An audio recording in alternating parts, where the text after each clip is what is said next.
It was my senior year of high school, and it was the district championship game. If we win, we get to hoist the trophy and be the first team in Conner High School history to win 3 district championships in a row. If we lose, my basketball career would be over. The stakes were as high as they come. As we get ready to tip off against Cooper High School, the game started and we were playing scared. We were second guessing ourselves and we weren't going with our instincts. They were on their best and came out of the gate and threw a big punch at us. The Cooper student section was loud as they got off to a quick 10-point lead. The first quarter was over and our team went over to the bench to catch our breath. Our coach wasn't going to take the rest of the starters and me out in a championship game, so we were decently fatigued already. Our coach came to the bench while we were getting drinks and started yelling at us. If you all don't wake up and start playing real basketball, your season is going to be over. Do you want your season to end? Our team starts getting pumped up and determined to make a comeback. We started the second quarter with an extra pep in our step. We make 2 quick threes and we are fired up. Cooper responds, and they start forcing turnovers and expanding their lead. By the end of the second quarter, Cooper had extended the lead to 15 points. We were nervous as we start walking into the locker room, as we knew our season was about to come to an end. The starters had barely gotten the rest, so we were slouched and exhausted, waiting for our coach to enter the locker room. After a couple minutes, our coach walks into the locker room.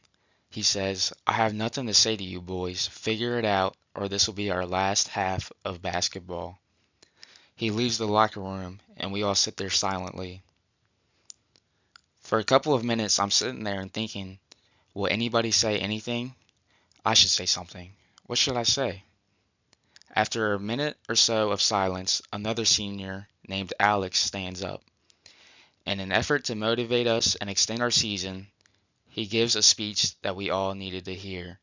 He told us that he loved playing basketball with us more than anything and that he won't accept a loss.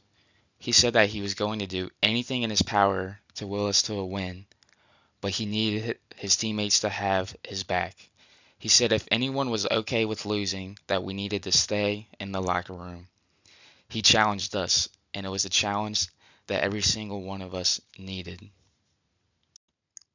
We came out of the locker room with a different level of confidence and swagger.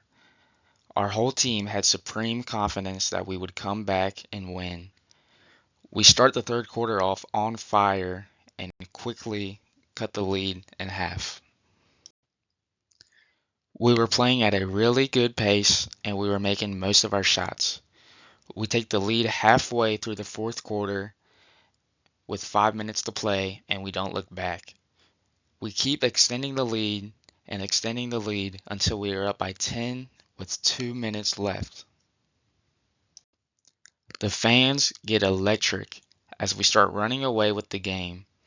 The clock hits 0 and we had won the district championship, extended our season, and completed the first district three-peat in Conner basketball history. This is a story that I constantly think about, and it's the first one that comes to mind when discussing leadership. My teammate and best friend, Alex, single-handedly turned the game around using just his leadership skills. His words off the court were just as impactful as his performance on the court.